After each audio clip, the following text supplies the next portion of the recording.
What's up, family? What's up? What's up? Y'all hear that I'm still struggling with my voice. Hold on.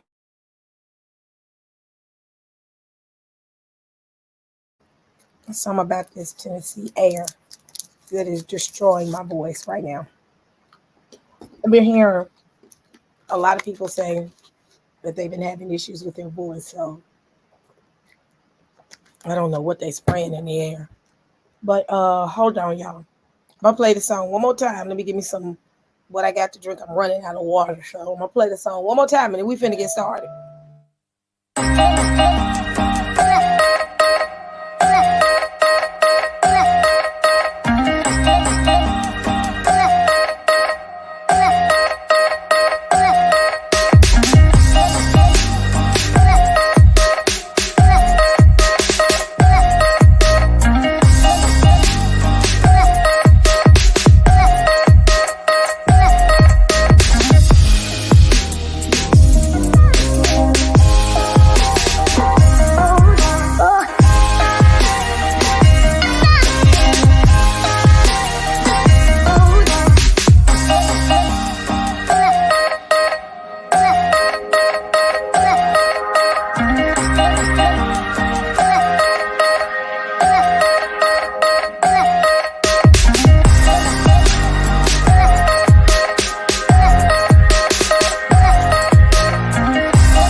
Let's get it started, good people. Welcome, welcome, welcome, welcome. Welcome to my live. Y'all, as I sit here and I think about it, we already knew this was coming. We saw it coming. We've been talking about this draft, this elective service, and I kept wondering, I said, how are they going to implement this? We have to be in the middle of a crisis for them to implement. Now, keep in mind, I think draft is at one time just mandatory, but you have to go and sign up. But you can opt out, but guess what? You would lose like federal funding and all that. You couldn't get, I think so many ways you couldn't get it was mandatory, you can get in trouble. But I think you have to go through like sign up for federal student loans and all that. So you literally had to sign up. Well, and tell me if keep me honest, my military people in here, because I know I got some. Now, there is no signing up, saints. Your sons between the ages of 18 to 26. Now, back in the day, draft was between 18 and 24. They expanded that time now to 18 to 26. They're looking to automatically sign you up, your sons. They're not even giving you an option to go and sign up or go and enlist. They're automatically signing them up. If this if it passed on the Senate floor. They passed it in the House. I think they got to take it before the Senate. The Senate has to vote on it. Once the Senate votes on it, the president has to sign off. We already know the Senate is going to pass it. We already know Senate. And what they did was they utilized I think the defense bill, and we'll talk about a little bit more as we dig in it. It was a part of the annual National Defense Authorization Act for the next fiscal year, and it was wrapped up in that and said, let's get it approved. They didn't do it on its own. They wrapped it up in packaging. Then said, we're gonna push this through. They did a sneaky way of doing it, and people voted on it. So let me share my screen. I'm gonna get straight to the point, y'all. I'm working with 2 monitors, so bear with me. I'm gonna try to read this, but I have no voice, family, so bear with me. So this is from Fox News. Oh, let me do my thing. Hold on. I almost forgot. Take care of business first. Oh, let me stop presenting. 1 second. Let me read this and do my little thing. Y'all got to remind me now, saints. All right. Copyright disclaimer under Section 107 of the Copyright Act of 1976. Allowance is made for fair use for purposes such as criticism, comment, new reporting, teaching, scholarship, education, and research. Fair use is a use permitted by copyright statute that might otherwise be infringing. Fair use. So I'm gonna put my little banner up here. Bam. Y'all gotta remind me, saints. Y'all know I'm ready to dig in, and I'm like, wait a minute, let me take care of business. Fair use. Y'all ready? Say it again. For the back room. Fair use. Now I'm getting ready to share my screen.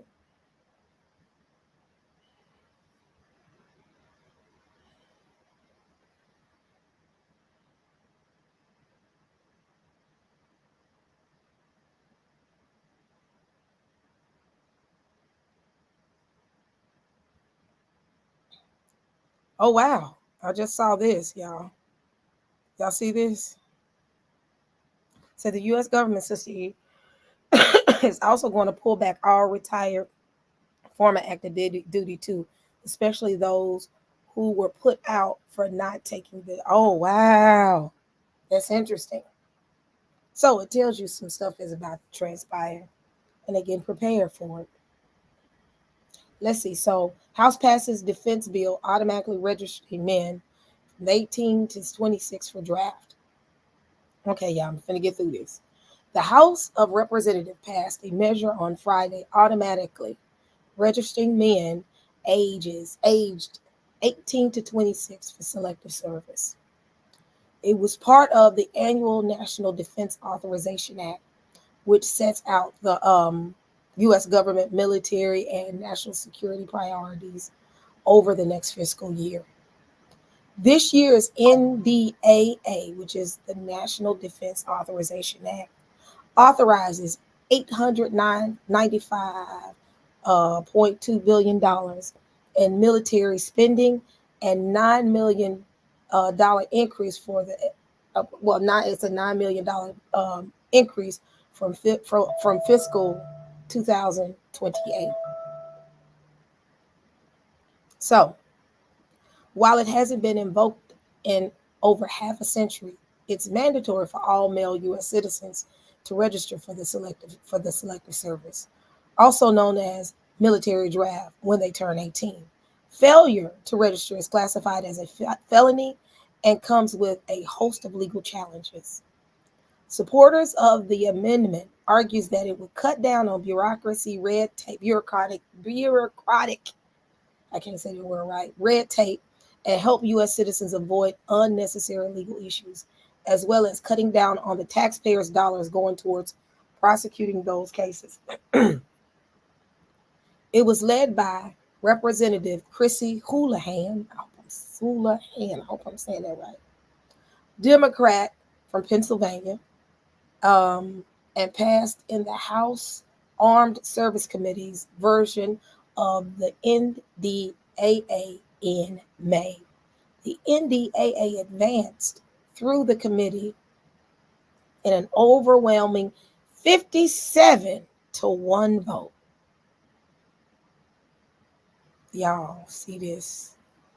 Let me pause for a second, because pause for a second. Let me breathe.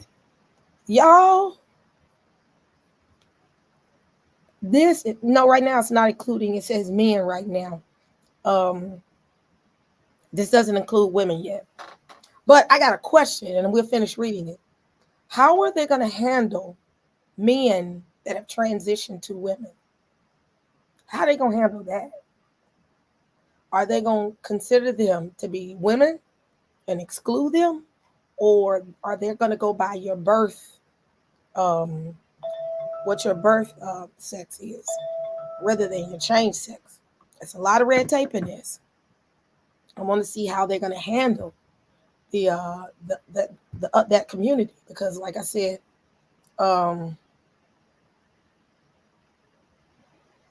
also women are going to be included. That's not in Fox News. Send me that link where you saw that women are going to be included.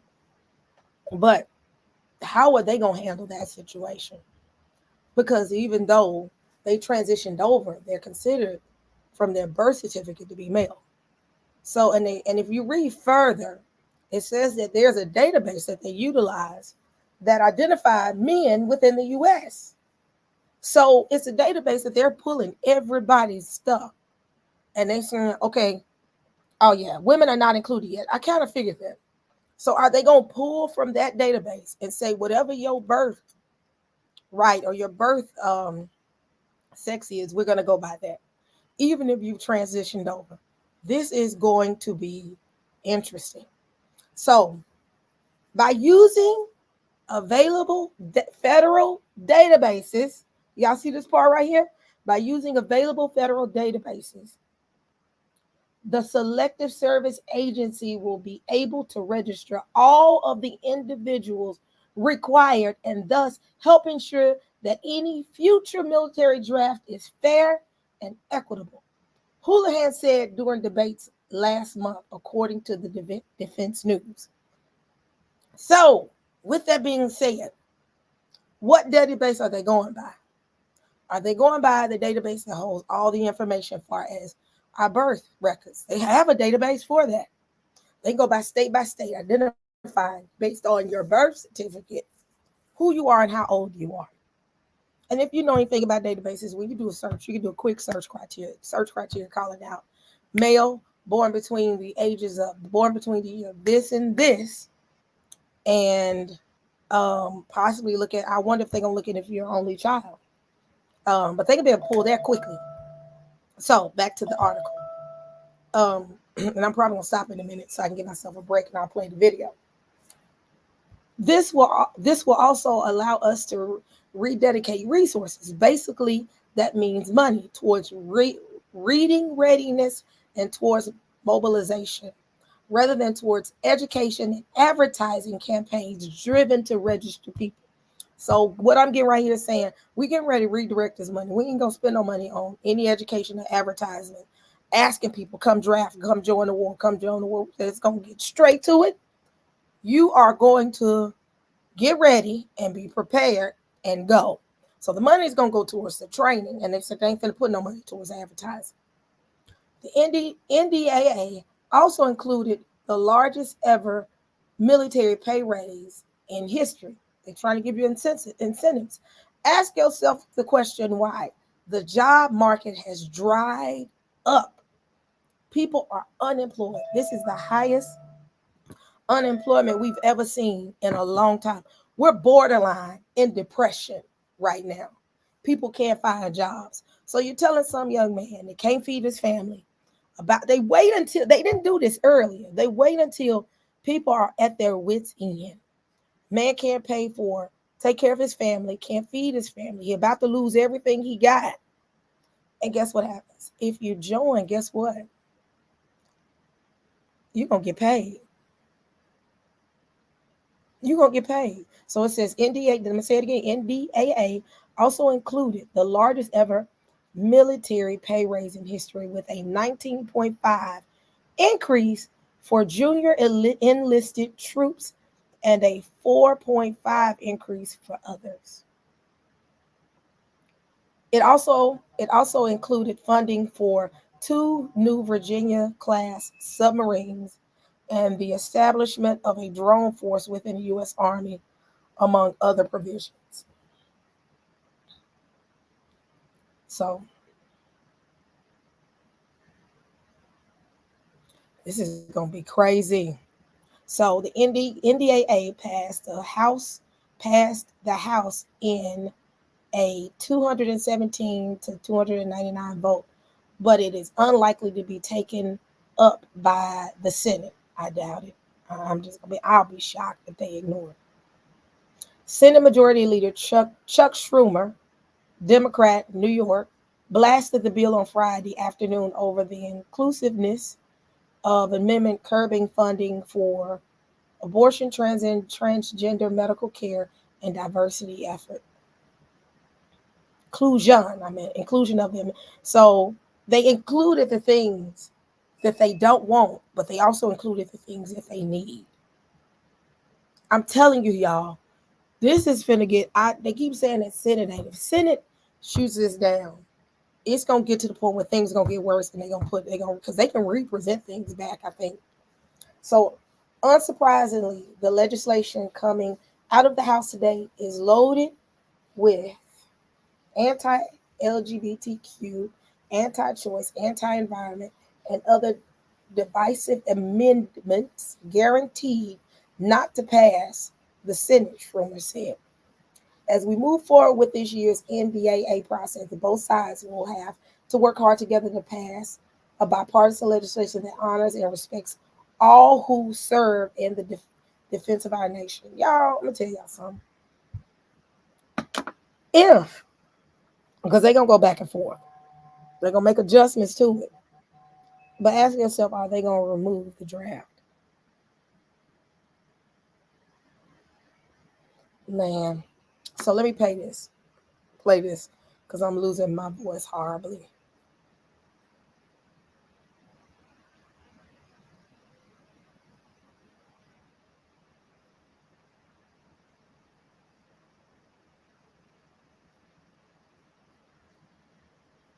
Hey, you, with the small business.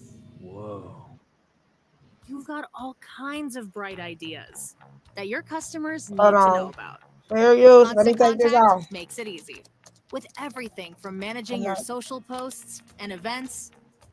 Let me cut this off real quick and let it. Oh gosh, I hate when I do this. Let this run past real quick. Fair use. It's like everything is moving slow today.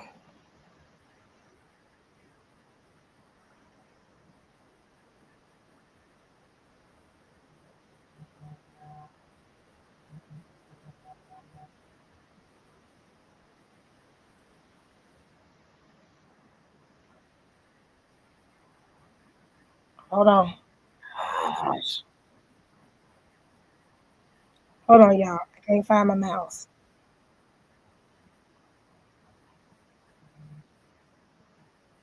Okay, so let me start the video. Sharing the video now. Fair use. Fair use. Let me say it again.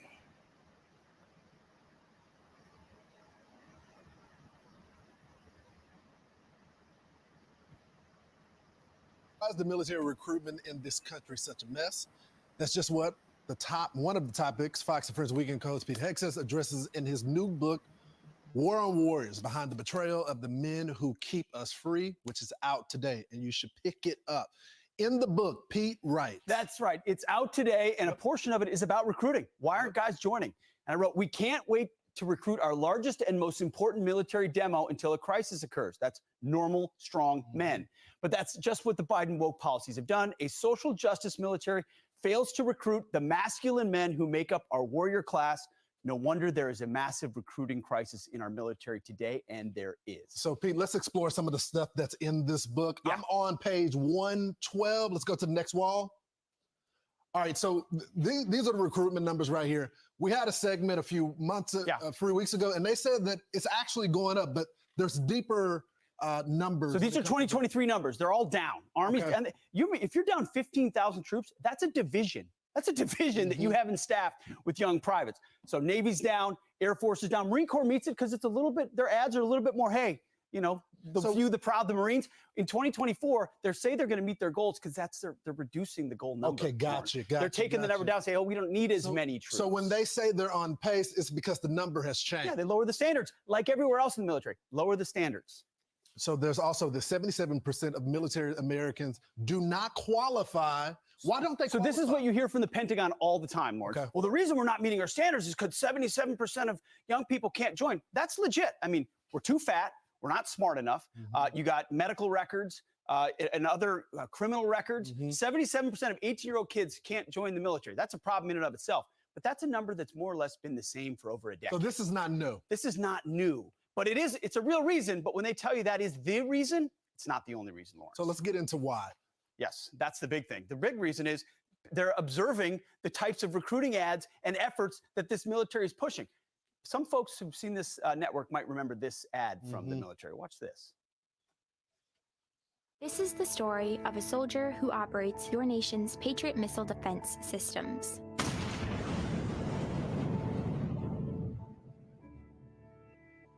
It begins in California with a little girl raised by two moms. I also marched for equality. I like to think I've been defending freedom from an early age. So does this... I missed the recruitment effort. Does this inspire you? No. All those young men in Kentucky and, you know, Ohio and all of them, they say, oh, yeah, that's the army I want to join. They missed the mark. It's just like a Bud Light moment, Lawrence. We don't want those frat boys. We want a different type of demo. Well, there are only so many ladies with two mommies that want to join the army. You need normal, masculine men that want, and women that want to join to fill our ranks, and always have. Real quickly, Pete, when did this sort of push start? Like, how long has this been going on? This started under Obama, but it's been on hyperspeed under Biden. I mean,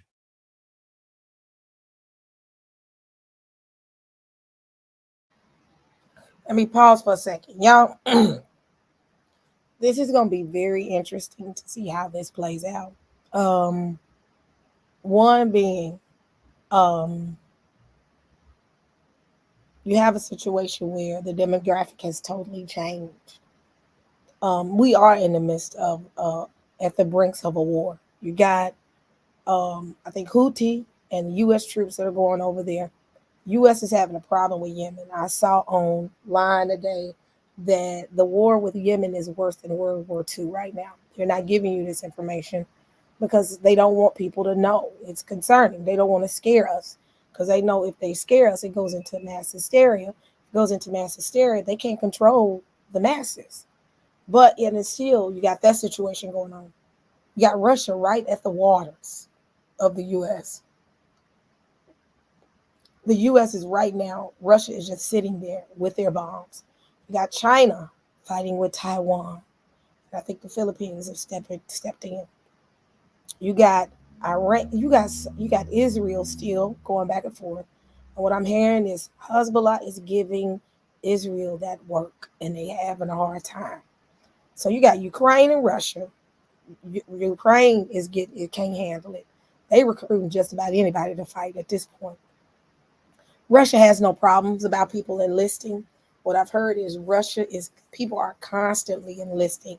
They try to make it seem as if Russian citizens are not backing Russia. What I've heard is Russia's military never has a problem with people enlisting. So you got that. So you got all these factors going on right now, and Russia knows that U.S. is having those issues. We're not as strong right now. We're in a position where the president we have now don't know what day it is. I'm just gonna be honest. The way he looked at Juneteenth, he has no idea of what day it is, what time it is, not even what year it is. He probably still think he the vice president, Obama the president. He ain't totally got it together. So he's looking all the foreign countries that U.S. has had a hand in their dismantlement are watching. They're watching. Hold on one second.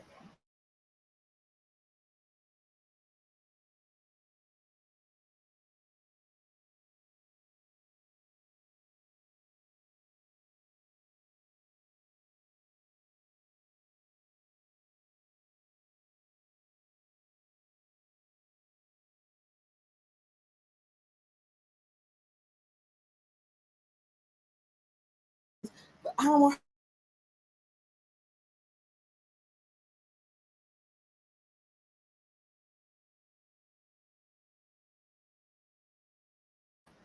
All right, y'all. Madison is talking. Give me one. Okay, I'm sorry. So I forgot where I was, y'all. Madison had to tell me something. But we're in a position where this is the worst that we're looking right now. So here we go. Some of it is they blame it on the woke movement. And that's where they're getting ready to segue to. And they said Biden's woke social justice policies causing military recruitment crisis. So that advertisement is what the Republicans are saying is a problem. So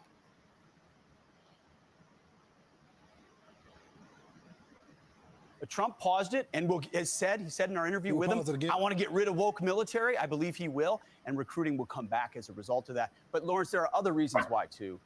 So this is not just the ads. Mm-hmm. You saw the vaccine mandate pushed out a lot of conservative Christian, folks that by principle didn't want to do that. The debacle in Afghanistan, they looked at how our military was treated, how that was handled.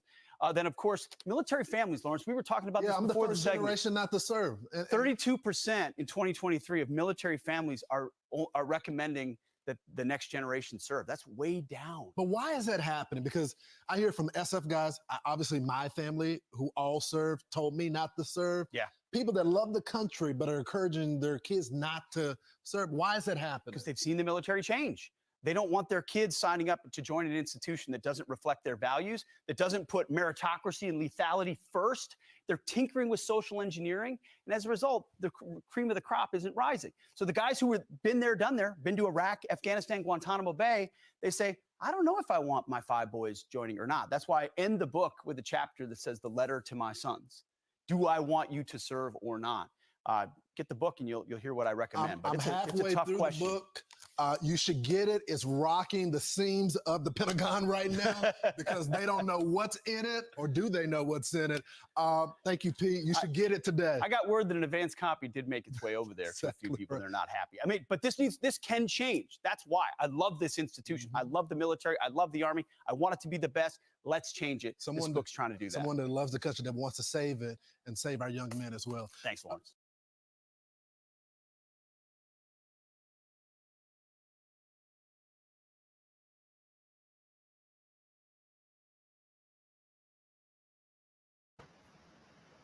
Y'all,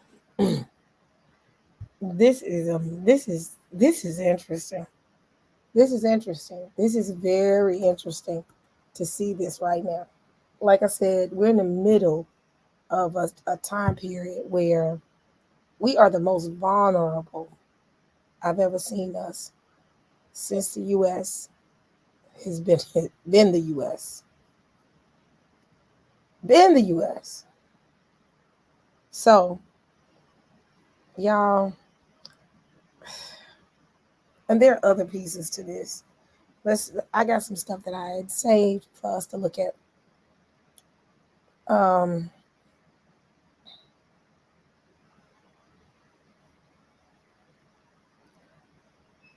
on, I'm looking for a video because I was looking at other stuff, and when I do that, I lose my place. So you're in a situation right now. We're getting ready everything.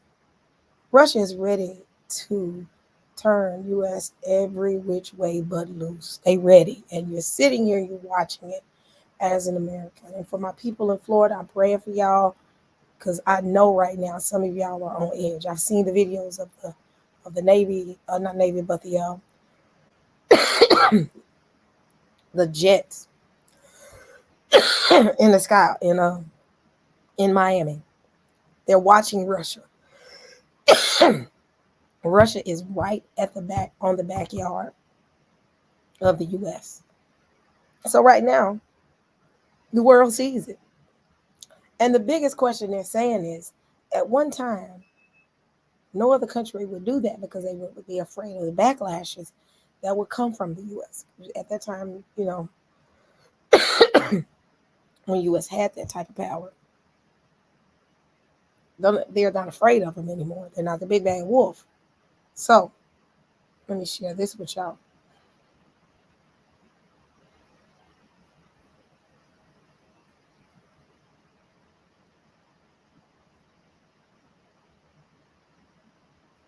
So this lets you know that the country is watching. It makes you wonder. That's why this draft they're pushing it. Let me share.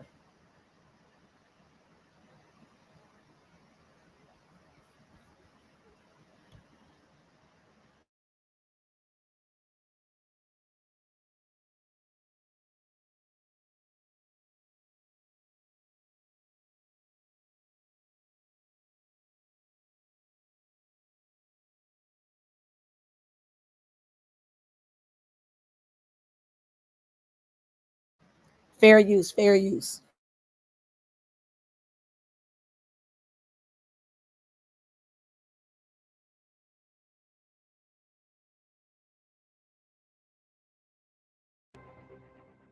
Is Putin's Russia ready for world nuclear war?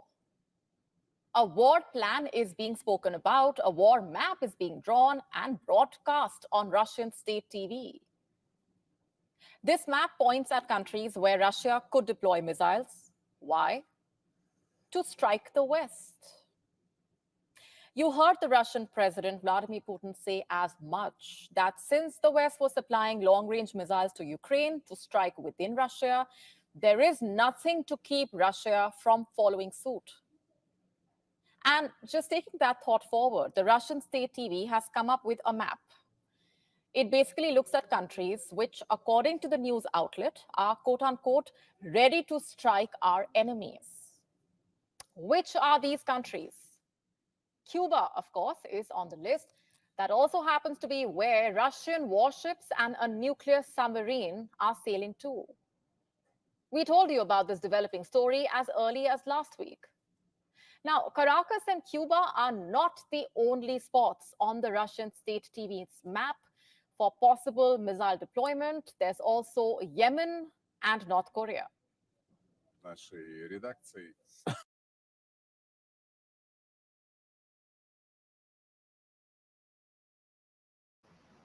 I think it's Venezuela as well.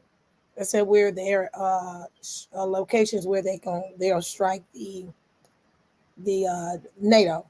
So I think Venezuela also. In fact, I think they're planning to, once they leave Cuba, go to Venezuela. So this is going to be interesting.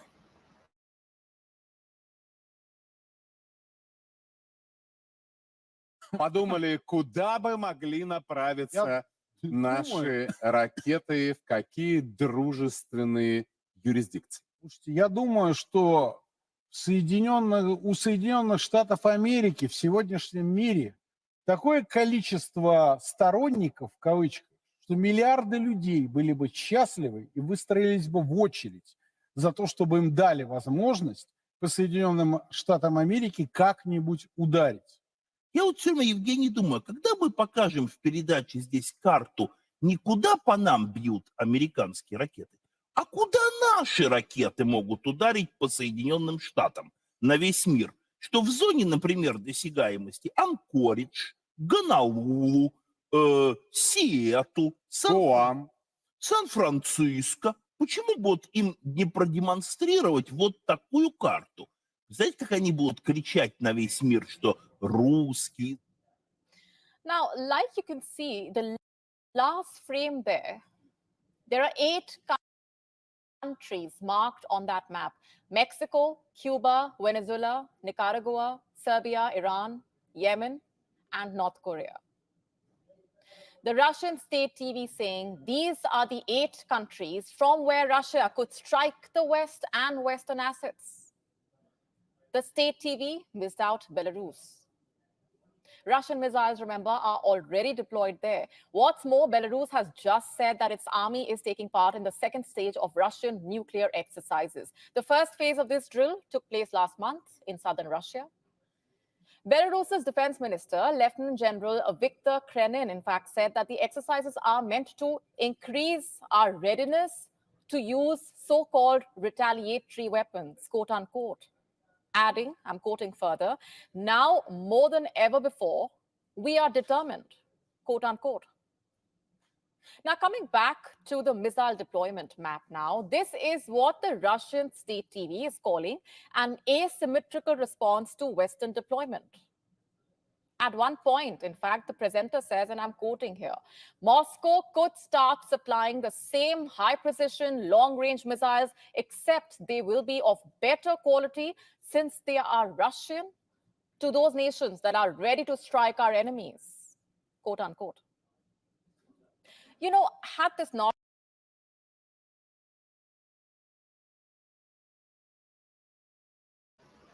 Y'all, the scary part of this is U.S. has created so many enemies. So many enemies. So many enemies. You said that, you notice what the guy says that, you notice that the guy said any of them are game for coming for the U.S. I'm like, wow. I'm telling you, all these countries that have been pissed off at the U.S., but been kind of quiet and chilling and waiting for an opportunity. What does the scripture say? They're gonna strip her naked. Literally, I'm sitting there and I'm like, Lord, y'all come get it. Oh, this is getting interesting. That they all got, it's like surrounding the U.S. Surrounding. So that means bam, hit, then the nuclear aftermath.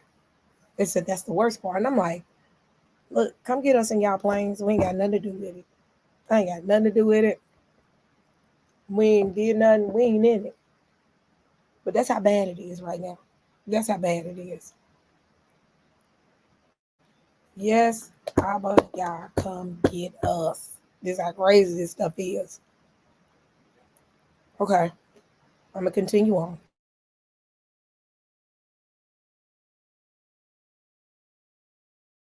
not been the state TV, this would not be primetime news. But given the source of this map, one cannot make the mistake of ignoring it. Sure, it is riddled with propaganda, but could there also be some truth to the claims being made? The map highlighted North Korea. Now we have news coming in that Putin will be visiting Pyongyang in the coming weeks. You see, here is a country that Russia has really stepped up its ties with since the start of the Ukraine war. Last year, North Korean leader Kim Jong-un, remember, visited Russia. Earlier this year, the West accused Russia of using North Korean-supplied short-range ballistic missiles. Russia decided to neither confirm nor deny the claim. Putin last visited North Korea in the year 2000. This was in the first year of his presidency. Will missile deployment really be on the agenda of his upcoming visit? Apart from the missile deployment, there is another option the Russian state TV claims Russia could consider. This is the nuclear option. Would Putin consider it? Speaking at the St. Petersburg International Economic Forum, Putin said, even the combined nuclear arsenals of Europe and the United States would not be able to match Russia's should there be a confrontation. Putin added that a nuclear scenario is unlikely, Because Russia, he said, is in a position of supremacy in the Ukraine war. But he also said, and I'm quoting, the use is possible in an exceptional case in the event of a threat to the sovereignty and territorial integrity of the country. Remember, in 1993, Russia abandoned the Soviet pledge of no first use of nuclear weapons. And on this show, we have time and again spoken about Russia's threshold for using nuclear weapons. So I will not get into it again. Instead, we focus on what's happening on the ground. And we see if there are chances, the escalation will reach a point where this map may just come to life. Ukrainian forces claim they have struck a new generation Russian Sukhoi Su-57 fighter jet. Kiev claims the plane was capable of carrying stealth missiles across hundreds of kilometers. What's more, it was one of the countable few Su-57s in Moscow's arsenal. The warplane was reportedly destroyed at Russia's Akhtubinsk airfield. This airfield is 589 kilometers from the front lines in Ukraine. One of Russia's pro-war blogger, in fact, claiming the aircraft was hit by a drone. Talk about striking within Russia. There is more. Look at what the Kiev Independent is reporting. That Ukraine has hit Russian S-400 and S-300 systems in Crimea. One S-400 anti-aircraft missile unit was reportedly hit near Zankui. Two more S-300 units were reportedly hit in Chornomorsk and Yevpatoria. This report quotes the Ukrainian military as saying that the radar systems of these units stopped working immediately after the strikes. And how does Ukraine know that? Because the Russian S-400 and S-300s stopped intercepting missiles that were being fired by Ukraine. So now that you know what's going on the ground, where do you think this war is headed? Towards peace or a world nuclear war? To stay up to speed with the latest news, download the WION app and subscribe to our YouTube channel.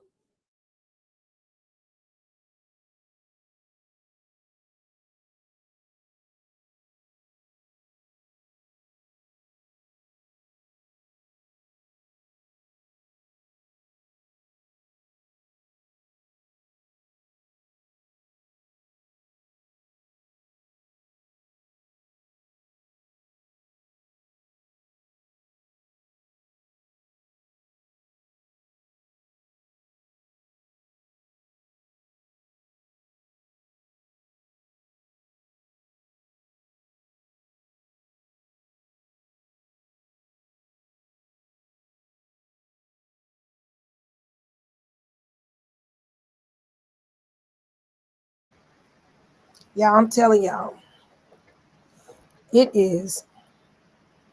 I'm sorry, y'all. I was talking to my daughter. It's going to be interesting to see what happens. It's so much that is looming right now to the point that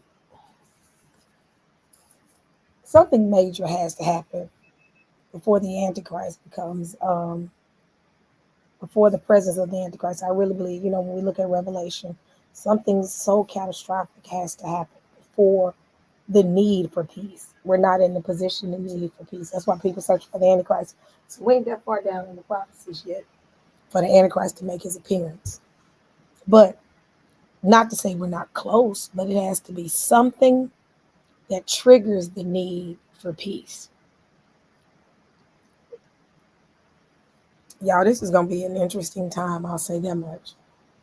If you don't have that stuff, there's some stuff out there that you can take, that if something like that does happen, it somewhat shields you from the effects of any type of reaction. I forgot the name of the stuff. If anybody knows, it keeps you from, it protects your organs. I forgot the name of this stuff, and you can actually buy it online.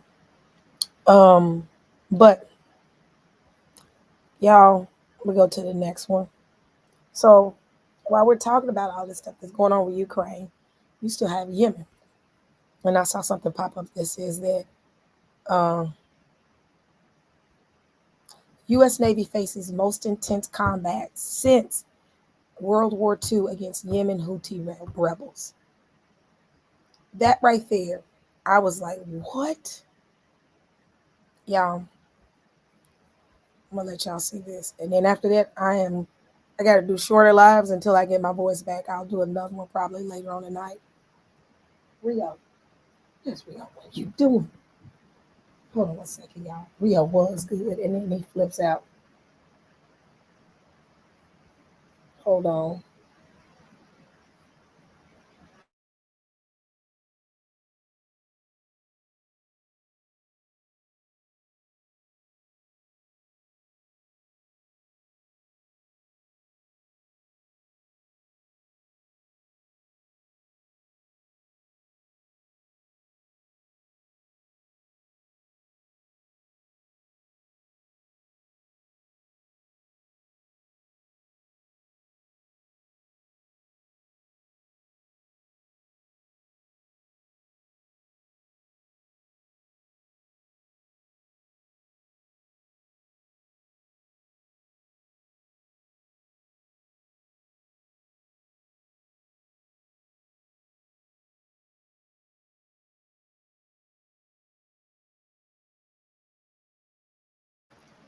I'm back. Does anyone want a Cocker Spaniel, 2 years old? He weighs 39 pounds and he likes to get into everything. Now, my dog is interesting. Yeah, potassium iodide. Make sure you get some of those. I actually have the jar of it, and I can't. It's in one of my bags. But let's move on to the next. This shows it's about to pop off.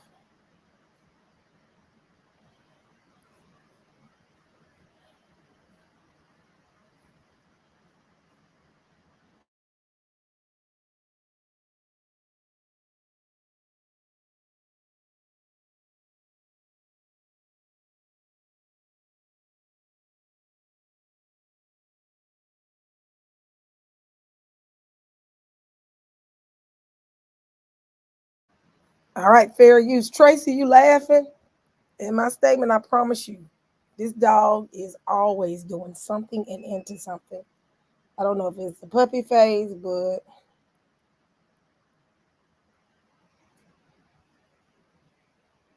we are taking the dogs too. He lets us know. He lets us know it's time to go. I'm taking my dog with me as well. Here we go. Fair use. I'm on the deck of the USS Lagoon. This is a guided missile destroyer that's part of that US-led mission to counter the attacks by Yemen's Houthi rebels on commercial shipping over the Israel-Hamas war in the Gaza Strip. Now, the Lagoon has been here for months. It's escorted American ships and other ships through the Red Sea, the Bab el-Mandeb Strait, and through the Gulf of Aden. Now, they say they've seen the Houthis launch ballistic missiles, cruise missiles, and drones. They've had to launch missiles and use other defenses to defend themselves and defend the shipping that's moving through here. But as you can hear on this quiet deck, this typically bustling Red Sea corridor is devoid of commercial ships. Traffic has dropped dramatically through the Suez Canal, which has taken a lot of revenue away from Egypt. And as of right now, the U.S. is continuing airstrikes and continuing to knock down these Houthi weapons that get fired. The rebels are continuing their fight, and this conflict goes on.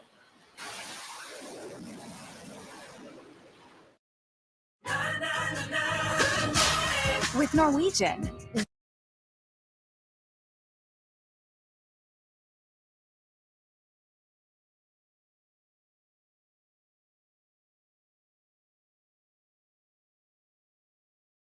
Currently have pretty high confidence that not only is Iran providing financial support, but they're providing intelligence support as well. And then finally, the one that gets most of the news is the kinetic support that they provide, the weapons. We know for a fact the Houthis have also gotten training to target maritime shipping and target U.S. warships as well.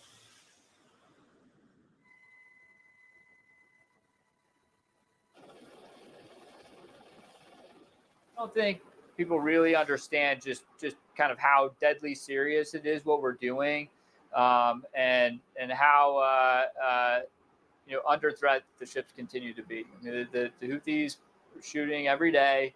Our ships remain under threat every day, and we're doing a great job defending ourselves, great job defending the force, but it is relentless. The destroyers spend 6 out of 7 days in what we call the weapons engagement zone, the WEZ, where they can be hit with a variety of enemy weapons, whether it be UAVs, anti-ship cruise missiles, or anti-ship ballistic missiles. A ballistic missile could be fired at them with seconds of notice, for a few minutes of flight time, 10 seconds of detection, 10 seconds to figure out what you're going to do about it, and they're incredibly deadly.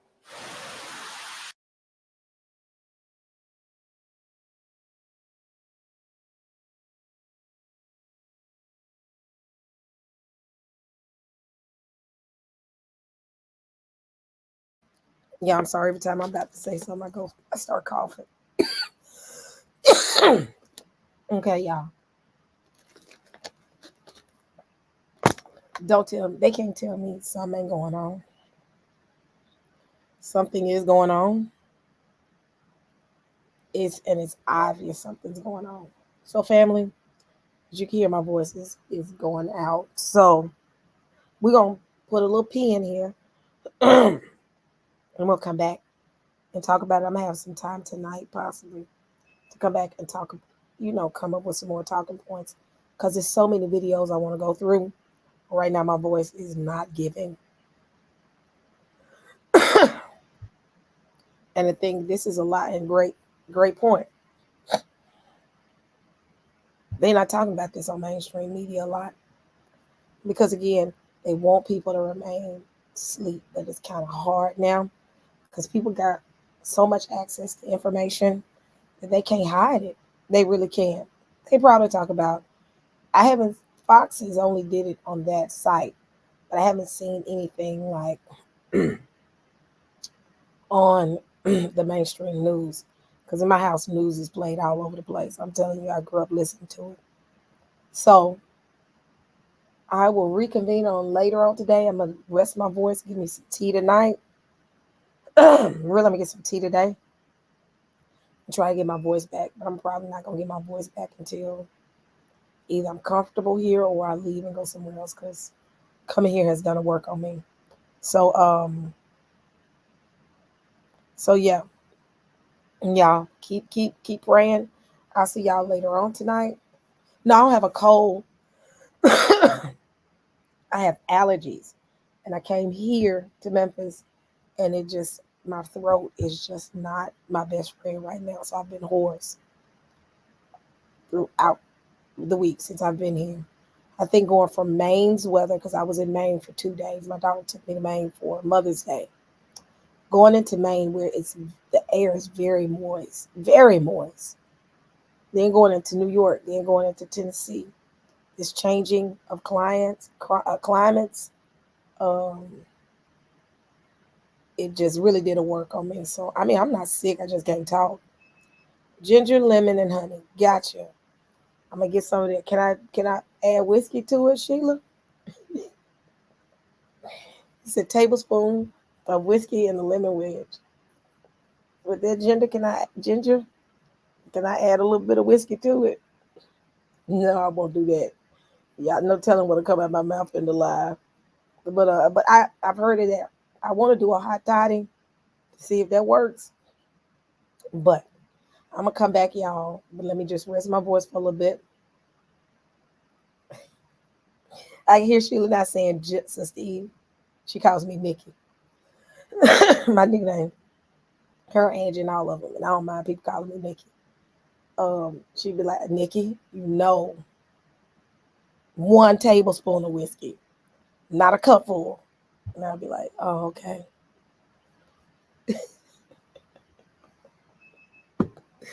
Oh, that's too funny. More whiskey than lemon. Y'all, just if we all regather in the wilderness, know that I'm not drinking a smidge of anything because I'm going to be scared to be judged, saints. But y'all, That is too funny. um, yeah, Sheila laughed, but she knows she'll be fussing Nikki. Just a tablespoon. I'd be like, you sure? It didn't say 4 tablespoons, 5 tablespoons. So what I'm gonna do, y'all, is I'm gonna take a nap. I'm gonna rest. Some of it has to do with rest too, as well. I'm gonna take me a good little Sabbath nap, and we will reconvene. But I wanted to get it started. Do some research. Look into it. This is the time to really dig into what's going on, because it doesn't seem like it's getting any better. So, all right, family, I'm gonna give me a little rest and get my voice back, and then we can come back.